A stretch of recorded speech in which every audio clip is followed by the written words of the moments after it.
मित्रों, प्रेमचंद की परंपरा के मगर प्रेमचंद के बाद हमको लगता है प्रेमचंद की प्रेरणा से भी, प्रेमचंद को प्रभावित करने वाले भी झारखंड रांची में बसे कथाकार राधा कृष्ण की एक कहानी आज मैं पड़ोसी लेकर आया हूँ। मगर बहुत सारे मित्रों के आग्रह पर मैं राधा कृष्ण की कुछ बातें आपके सामने आज रखना चाहूँगा। राधा कृष्ण 1910 में पैदा हुई और 1979 तक का उनका जीवन काल रहा। अपने जीवन काल के आरंभिक दिनों में चूंकि वो बहुत ही अभाव में जीते थे, अपने पिता की मृत्यु के बाद बड़े संघर्ष के बाद उन्होंने अपने जीवन का विस्तार जीवन यापन किया। यहाँ तक कि कंडक्टरी का भी काम उनको करना पड़ा। बंगालियों के मोहल्ले में रहते थे, इसलिए उनके आरंभिक जीवन में उनके साहित्यिक गतिविधियों पर बांग्ला साहित्य का प्रभाव पड़ा। आज संपूर्ण हिंदी साहित्य राधा कृष्ण की कहानियों से भरा पड़ा है, मगर संयोग कहिए कि राजधानी दिल्ली या बनारस में नहीं रहने की वजह, इलाहाबाद में नहीं रहने की वजह, झारखंड के रांची में रहने की वजह आलोचकों समीक्षकों की वो दृष्टि उनके ऊपर नहीं पड़ सकी, या कहिए कि एक बेईमान फासला रह गया राधा कृष्ण के प्रति। उनके कुछ जो प्रमुख रचनाएं हैं, उनकी रचनाएं, उसमें हमको लगता है कि रामलीला 2 खंडों में प्रकाशित कहानियों का संग्रह है, गल्पिका है, गेंद और गोल है कहानी संग्रह है, फुटपाथ है, रूपांतर है, बोगस है, सनसनाते सपने, सपने बिकाऊ हैं उपन्यास है, चंद्रगुप्त की तलवार व्यंग्य संग्रह है, भारत छोड़ो बिगड़ी हुई बात नाटक है, अधिक अन्न उपजाओ एकांकी है, एवं इस देश को कौन जीत सकेगा, मूर्खों की कहानियां, पाटलिपुत्र, ढेला पत्ता, वह देखो सांप, बाल साहित्य है। आपके जीवन की जो प्रारंभिक रचनाएं हैं वो बनारस की कुछ एक पत्रिकाओं में छपी, मगर जैसे ही प्रेमचंद के संसर्ग में आए, हंस, माया और माधुरी, जागरण आदि में इनकी रचनाएं छपती रहीं। राधा कृष्ण के इस छोटे से जीवन को, जिसको मैं 69 वर्षों का जीवन कहूं, अपने हिंदी कथा साहित्य के लिए बड़ा महत्वपूर्ण है। उन्होंने ऐसे 50 साल पहले वो कहानियां लिखी जो आज भी समाज में लगता है कहीं न कहीं आसपास देखी जा सकती हैं, जीवंत हैं। एक कहानी है पड़ोसी। एक चोर की कहानी है, मगर वह चोर जो पूरे समाज को उंगली दिखा रहा है कि वह कहने के लिए तो चोर है, मगर समाज में आज चोरों की कोई कमी नहीं है, कदम कदम पर चोर है। चलिए सीधे चलते हैं पड़ोसी कहानी के साथ। एक चोरी के मामले में डोमन को जेल जाना पड़ा था। यूं तो उस चोरी के मामले में उसके और भी कई साथी थे, लेकिन पकड़ा गया था एक वही। यारों ने तो माल मारा और पार हो गए। उसके बाद जब डोमन पकड़ा गया तो उस बेचारे की सुधि किसी ने नहीं ली। किसी से यह भी नहीं हुआ कि मुकदमे में पैरवी कर दे या एक बार मिल तो ले। इधर डोमन भी पक्के इस्पात का बना हुआ था, जैसे उसके अंदर न कहीं जोड़ था और न पोलापन। मार मार कर उसे खून से नहला दिया गया, पर उसने किसी साथी का नाम न लिया। प्रलोभन भी कम नहीं दिए गए, उसे खूब फुसलाया गया, मगर डोमन कतराता रहा, सो आखिरी दम तक कतराता ही गया। उसके मुंह से किसी के नाम का आभास तक नहीं मिला। उसके बाद जेल की कड़ी सजा, जेल का जीवन। जेल में डोमन का मन नहीं लगता था। अपने को वह अन्य अपराधियों से भिन्न समझने की कोशिश करता। जब तक वह जेल में रहा, सदा सोचता रहा कि चोरी चकारी बुरा काम है, अब फिर वह इस दिशा में पैर नहीं रखेगा। उसके मन में ग्लानि होती थी। वह जब अकेले में होता तो उसकी आंखों में आंसू भर आते। अपनी धारणा के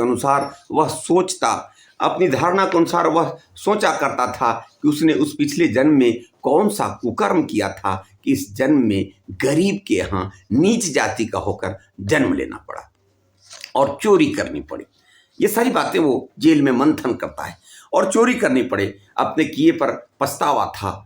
अब भविष्य में वह नेक बनना चाहता था। अब भविष्य में वह नेक बनना चाहता था। मन ही मन वह सोचता कि अब चाहे जो हो जाए, चाहे भीख मांगने की नौबत ही क्यों न आ जाए, वह फिर बुरी संगत में नहीं पड़ेगा, कुपंथ में कभी पैर न देगा। जेल के साथी उसकी हंसी उड़ाते। जेल में तो सारे लोग वैसे ही थे।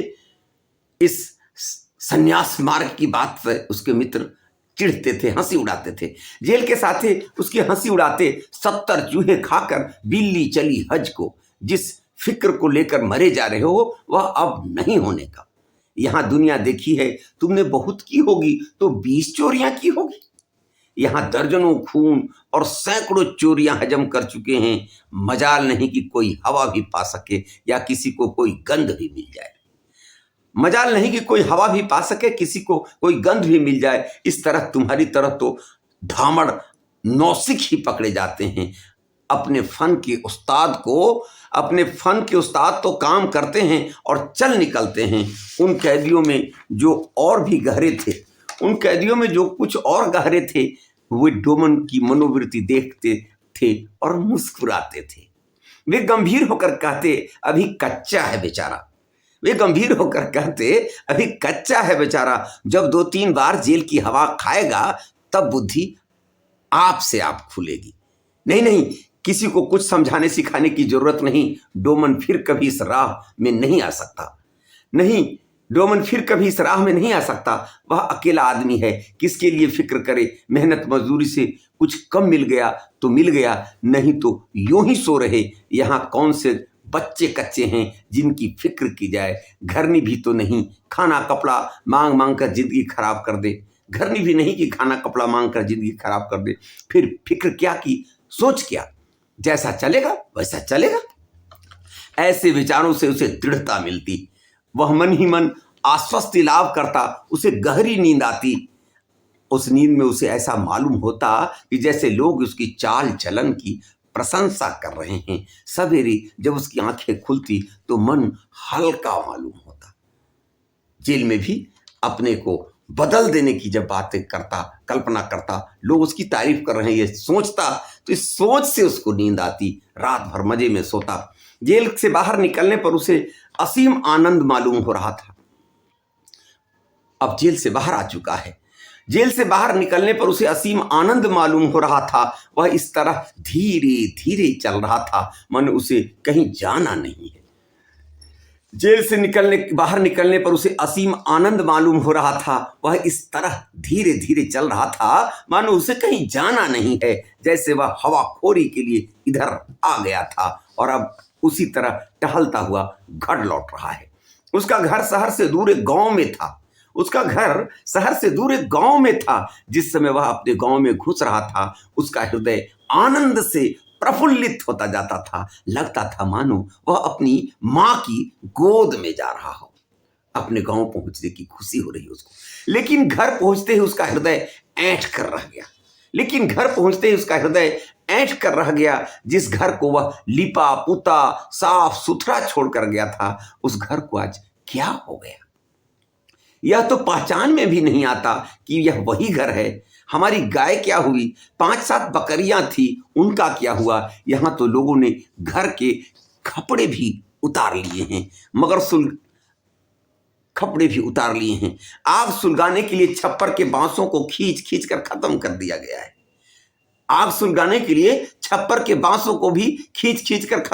गया है। बरसात की बौछारें से दीवारें टूट गई हैं। किसी से भी ऐसा नहीं हुआ कि जन्म से तो इसी गांव में रहा है, इसके घर की खोज खबर तो ले लें। इस काम के लिए बाहर से चोर आ नहीं सकते थे। ये हाल किया उसके घर का चोरों ने, बगलगीरों ने किया, चोरों ने क्या किया, पड़ोसियों ने किया कि बकरियां गायब, गाय गायब, दीवारें बेतरतीब हो गई और हाथ सेकने के लिए उसके घर के छप्पर के बांस भी कबाड़ लिए।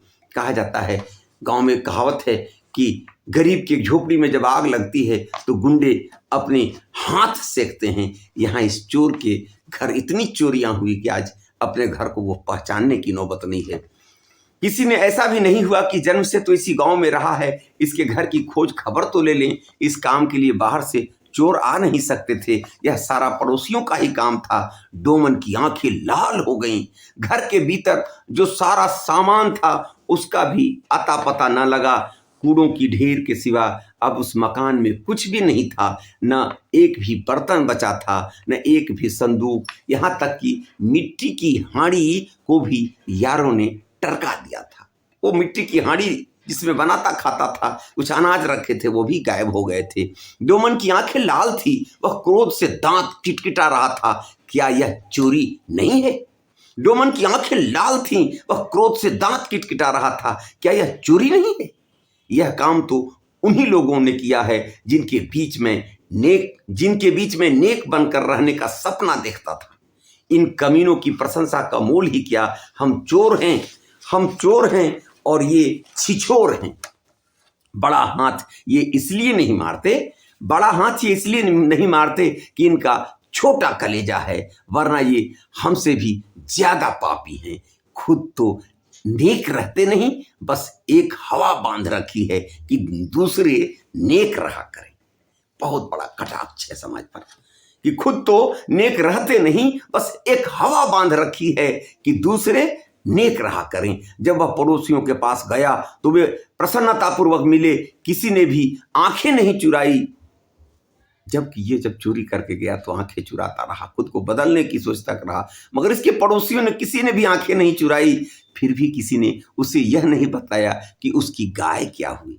किसी ने उसे यह नहीं बताया कि उसकी गाय क्या हुई, उसका छप्पर किन लोगों ने तोड़ा, घर की राई रत्ती उठाकर कौन ले गया। मगर डोमन सब समझ रहा था, सब जान रहा था। इस काम के लिए सारे मोहल्ले के लोग अपराधी थे। इनके बीच भला बनकर कोई क्या रहना चाहेगा। वे तो खुद गए बीते हैं, नीचे से भी नीचे हैं। डोमन के मन में मर्मांतक पीड़ा थी। वह बेचैन सा हो रहा था।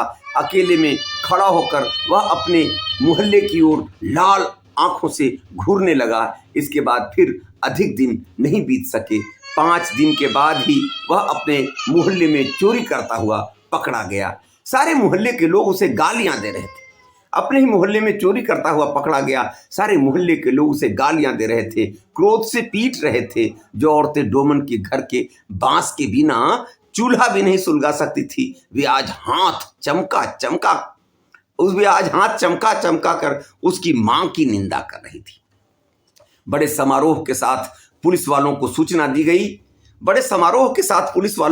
दी गई। जमादार और सिपाहियों को स्वागत के साथ बुलाया गया और रस्सी में बंधे बधाए डोमन को उन्हें सुपुर्द कर दिया गया। जमादार साहब ने उसकी पीठ पर बूट की ठोकर मारते हुए कहा, मरदूद के बच्चे पड़ोसियों की यहाँ चोरी करता है, लाज भी नहीं आती। इस बात पर हाँ में हाँ मिलाते हुए मोहल्ले वालों ने कहा, जमादार जी, ऐसा तो न कहीं देखा न सुना। सारी दुनिया से आदमी चोरी करके अपने घर में आता है, लेकिन यह ऐसा है कि अपने घर में ही हाथ साफ करता है। डोमन की आंखें चढ़ी हुई थी। मोहल्ले वालों की इस प्रतिक्रिया पर डोमन की आंखें चढ़ी हुई थी। उसने झल्ला कर कहा, मैं तुम लोगों से लाचार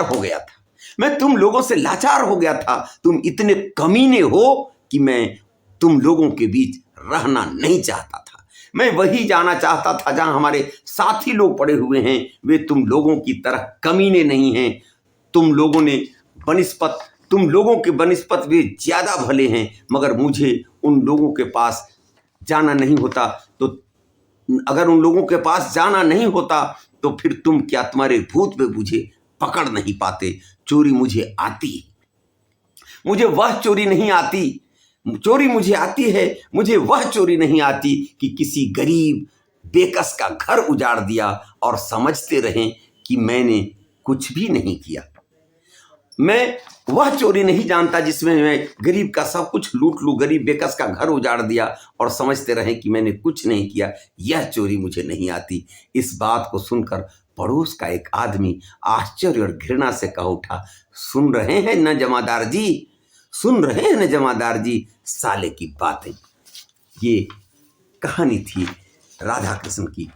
आज ऐसे पड़ोसी से पूरा देश पटा हुआ है जो चोर तो हैं, किसी न किसी रूप में चोर हैं, खीरे के चोर हैं या हीरे के चोर हैं, मगर उनकी चोरी ईमानदारी है बनी हुई है।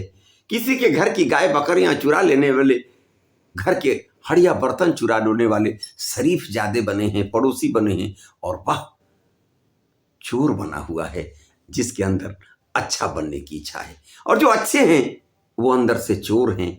ये कहानी राधा कृष्ण की आज से 50-55 साल पहले लिखी गई कहानी, मगर आज लगता है इस कहानी का हर एक पात्र, डोमन तो कम हो गया है मगर पड़ोसियों की संख्या कदम कदम पर बढ़ गई है। किसी कवि ने ठीक ही कहा है, कितने रावण के सर काटूं, कितनी लंका में आग लगाऊं, हर घर लंका। कितने रावण के सर काटूं, कितनी लंका में आग लगाऊं, हर घर लंका, हर सर रावण, इतने राम कहां से लाऊं।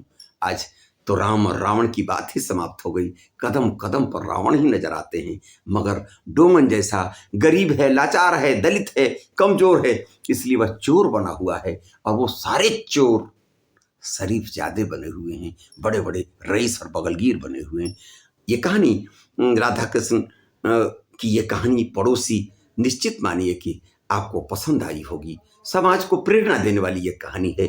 मैंने इस कहानी को आपके सामने रखने के माध्यम से यह बताना चाहा है कि आज राधा कृष्ण होते तो देखते कि एक डोमन नहीं, 1000 डोमन हैं, और एक पड़ोसी करोड़ पड़ोसी में तब्दील हो गया है। जरूरत है कहानी अगर अच्छी लगी हो तो कमेंट करें, अपने मित्रों को सुनने के लिए शेयर करें, और अपनी प्रतिक्रिया जरूर दें ताकि मैं पुनः किसी कहानी के साथ आपके बीच आ सकूं। उम्मीद है इधर बड़े दिन की छुट्टी में मैं सप्ताह में 2-3 कहानियां आपको सुनाऊं, क्योंकि मेरी कहानियां आप सबों को बड़ी पसंद आती जा रही हैं। आपका उत्साह जो हमको मिल रहा है, लगता है इस छुट्टी का सदुपयोग करते हुए नए साल के पहले अपनी कुछ पुरानी कहानियों को आपके बीच लगातार दूं, फिर नए साल में देखा जाएगा। अभी नव वर्ष तो आया नहीं है, मगर इस पुराने वर्ष के अंतिम दिनों की बहुत बहुत मंगल कामनाएं। धन्यवाद।